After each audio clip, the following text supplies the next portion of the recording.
스님 안녕하세요. 반갑습니다. 스님 오늘의 법문의 주제는 무엇인지요? 오늘은 붓다 오신 날 법문 세 번째요. 예. 행복의 꽃 연등, 힐링의 연등. 이것은 곧 연등은 고도로 가는 등불입니다. 가지고 말씀드리겠습니다. 좋은 설법 부탁드립니다. 올해로 벌써 코로나라고 3년을 맞이하게 되죠. 예. 참 힘듭니다. 모두가 지쳐있고 힘들어하고 있어요. 그러나 한편으로 생각해보면 옛보다 너무나 풍요로운 삶 속에서 살았기 때문에요. 그것이 조금 불편해진 경제가 나빠졌고요.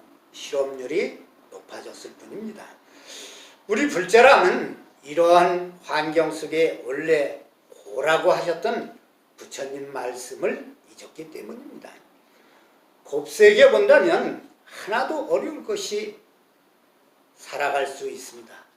세상을 여실직연하게 본다면 말입니다. 세상을 있는 그대로 본다는 것은 나름대로 깨달음이 있어야 볼 수가 있습니다. 본부는 쉽지가 않아요. 그러나 이미 부처님께서 눈 어두운 우리들을 눈뜨게 하시려고 이 세상에 오셨기에 어두운 우리들을 눈밝게 안내했으며 오늘 연등을 밝혀 업장을 소멸하고 바르게 살라 하니 붓다 오신 날이 참으로 행복합니다. 부귀영화도 뿌리치고요. 중생 구제하러 오신 탄생일을 맞아 존경과 경으로 연등을 달고 우리도 부처님처럼 해보려고 합니다. 나가서는 세계의 큰 아름다운 선진국으로 원하며 조국의 자주적 평화 통일을 함께 하며 한국이 세계 중심 국가가 되기를 소원합니다. 작게는 나의 깨달음, 가족의 안녕, 행복 발언을 위해 저마다 사연을 담아 각각 세계 행복의 등을 달아 놓았습니다. 그러나 매년 돌아오는 4월 초파일 이제 등을 달고 큰 축제를 하여도 우리는 늘 풍요롭지 못하고 괴롭고 행복하지 않고 자비와 제도 없이 남을 용서도 못하고 원망 속에 사는 우리들. 반야를 배워도 늘 배고프고 지혜가 모자라는 것은 왜 그럴까요? 자기 탓인가요? 난 탓인가요? 선생 탓인가요? 우리는 불교라는 세계의 최고의 신앙 종교를 문자나 지식으로 배우기만 했지, 즉 아린말이 불교를 했단 말입니다. 실천력의 지혜가 부족하지 않았나 봅니다. 불교는 믿음이 강해야 하며 이론을 통한 깨달음이 있어야 합니다.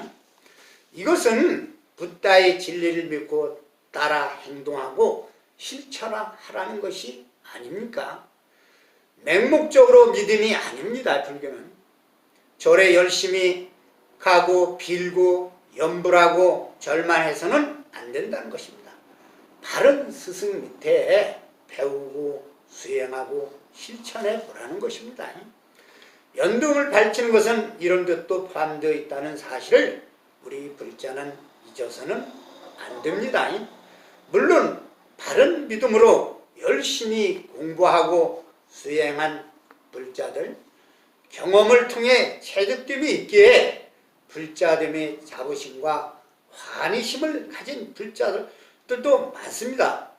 자아를 제대로 본 불자를 볼 때 스님도 행복합니다. 그러나 붓다를 잘못 믿기 때문에 삿된 길로 빠지고 개종도 하고 신비주의에 매달리게 됩니다. 마치 붓다를 신적인 존재로 믿고 따르다가 잘못되면 염세주의, 허무주의에 빠지고 또 잘못되면 법당, 부처님, 스님 탓으로 다른 곳으로 가는 것을 봤습니다. 이러한 삿된 길로 가지 말라고 공부해야 하고 수행도 해야 하며 연등을 달아 깨달음을 찾고자 고도로 가야 한다는 것입니다. 그래서 이 연등은 우리가 가야 할 길을 안내하는 이정표의 이름이며 오계를 지키는 등이며 부처님을 지키는 생명의 등 자성불이 되어야 합니다. 우리는 잘못 가고 있는 삿된 길, 사도가 아닌 정도로 가고자 연등이 되어야 합니다. 우리의 삶은 시간적으로는 무상하고 영원하지 못하며 공간적으로는 독존하지 못하고 공존하는 것입니다.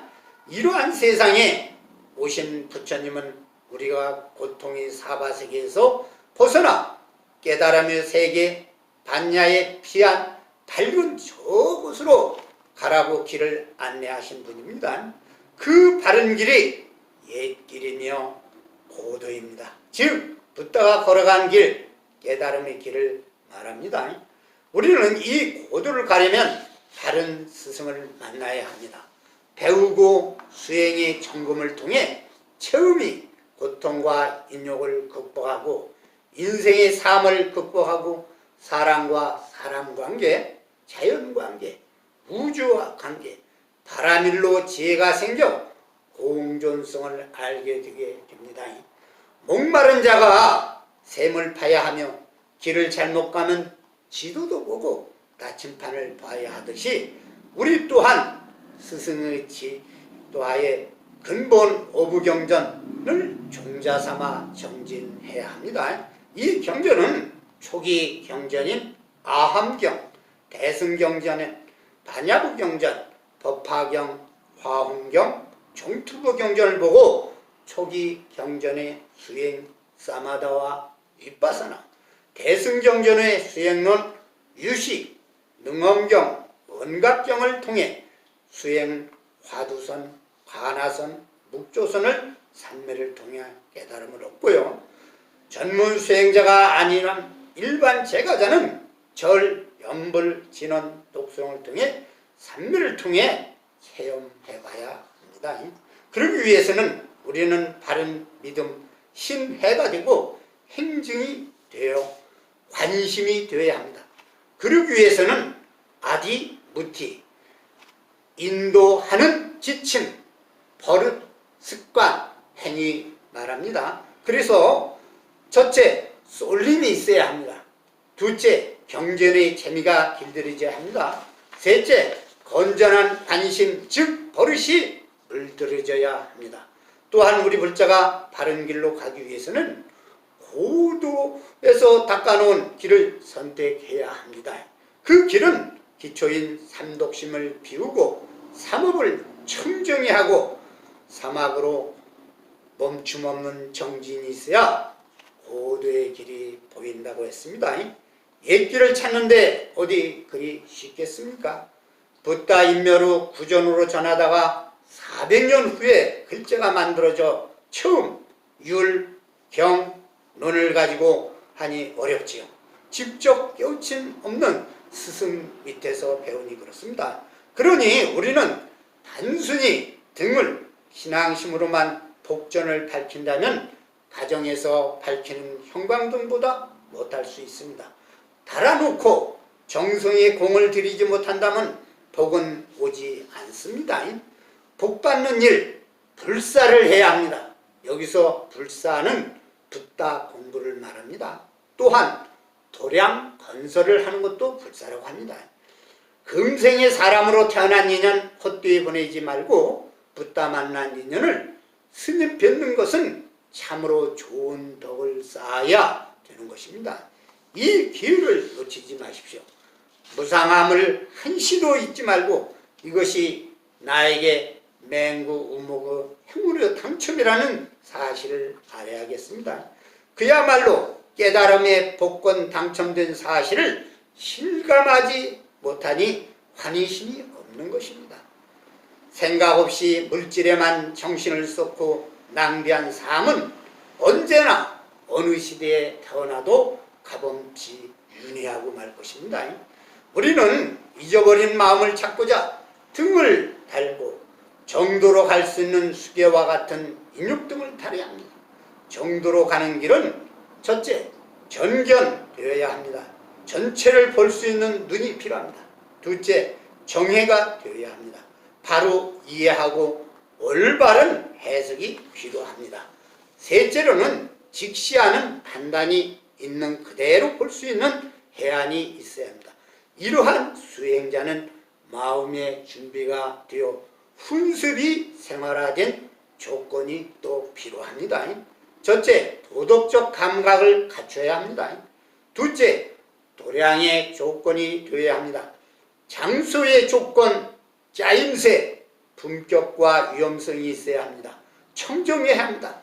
고요해야 합니다. 그렇기 때문에 불교는 가장 진보적이며 합리적, 인간적, 과학적 가장 최고의 종교 조건을 갖추고 있지만 잘못 인식되어 고불로 취급받고 있으니 안타까울 뿐입니다. 그러나 서구 유럽, 미국을 보세요. 선진국인데도 불구하고 신을 믿는 종교, 캐톨릭 성당과 교회는 점점 사라지고 신도가 주로 도태되고 불교가 인기가 높아 점점 신도가 늘고 절이 생기고 하는 것이 21세기의 현상입니다. 우리나라는 정반대 현상이에요.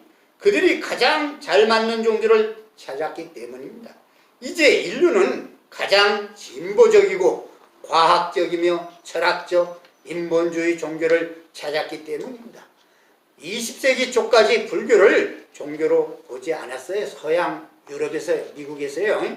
그런데 1950년 중공이 티베트를 침공함으로써 거기에 많은 스님들이 유럽이나 미국으로 망명을 하게 돼서 그때부터 불교를 알게 됐습니다. 앞으로 불교는 빠르면 50년, 100년 늦으면 서구 사회와 미국은 불교가 가장 인기 있는 종교, 많은 신도들이 있고 번창할 것입니다. 불자 여러분, 자부심을 가지십시오. 내가 불자라는 것을 지금 한국처럼 말입니다. 한국이 선진국 될 줄 누가 알았습니까? 그렇죠? 우물 안에 개구리를 살지 말고 저 넓은 바다의 개구리로 되십시오. 이것은 교육의 부재, 부탁, 종교신앙을 공부시키지 않고 스님은 앉은 종교, 좌선불교를 말하는 거예요. 신도는 성당 불교로 만들었기 때문입니다. 무지에서 오는 오류입니다. 아직도 경전을 한글로 번역한 것을 쓰지 않고 한자로 하고 있어요. 보수적으로. 발전이 없어요. 지도자가 공부하지 않고 가르치지 않고 결과 인과의 법칙은 윤회라고 봅니다. 등을 보이기 위하여 다뤘다면 빌기에 놓았다면 가로등과 무엇이 다르겠습니까? 이것은 상해의 등불이 되고 말 것입니다. 세계의 유산 연등이가 빛을 발휘해야 합니다. 연등이 차에 다는 염주처럼 부적이 되어서는 안 됩니다. 연등이나 염주는 달고 차고 걸고 하는 것은 뜻은 어원인 스무리띠에 있습니다. 그 스무리띠는 기억 잊지 말아야 합니다. 무엇을? 첫째, 항상 붓다를 잊지 말고 기억하라. 진리. 둘째, 부모님을 잊지 말고 기억하라. 셋째, 스승을 잊지 말고 기억하라. 넷째, 친구를 잊지 말고 기억하라 뜻이에요. 차에 달아놓으면 전자와 함께 교통법규를 잊지 말고 기억하고 정신 차려 운전하라는 뜻입니다. 우리는 등단 마음을 잊지 말고 붓다가 중생 고통 해결코자 온 마음을 잊지 말고 기억하면서 초발심시 변정각이 되어 작은 깨우침이 된다면 성공한 불자가 될 것입니다. 우리 불자는 육바라밀로 자리이타하로 봉사하고 붓다의 은혜, 부모의 은혜, 스승의 은혜, 친구의 은혜로 요익 중생으로 중생들에게 돌려주어야 합니다. 배운 불자가 글자 아르마리 하면 토론에서 빠져 자칫 실온에 즐기게 됩니다. 우리는 배운 대로 강을 잘 건넜다면 뗏목을 버릴 줄 알아야 합니다. 이것이 금강경이에요. 연등도 마찬가지입니다. 연등은 고도로 가기 위한 등불이라고 했듯이 불교의 핵심 제와 자비를 실천하여 정견하면 여실지경이 되어 괴로움을 벗어나게 되면 가짜 뱀인 새끼줄을 새끼줄로 볼 수 있는 식시가 눈을 가져 어리석음을 벗어나고요. 진짜 뱀을 새끼줄로 보지 않고 뱀을 보는 눈이 바로 보여질 때 어리석음은 벗어나고 참다운 깬물자로 태어나 실천할 수 있는 바른 용서와 관용, 배려, 포용, 자비, 반야배를 타게 되어 현실에서 아름다움을 살 수 있는 행복한 참 불자가 될 수 있습니다. 불자 여러분, 연등을 달아 잊어버린 나를 찾기 바랍니다. 행복의 꽃 연등을 달아주십시오. 행복의 배를 타보십시오. 모두 행복하십시오. 천영사주지 이남 금강입니다. 감사합니다, 스님.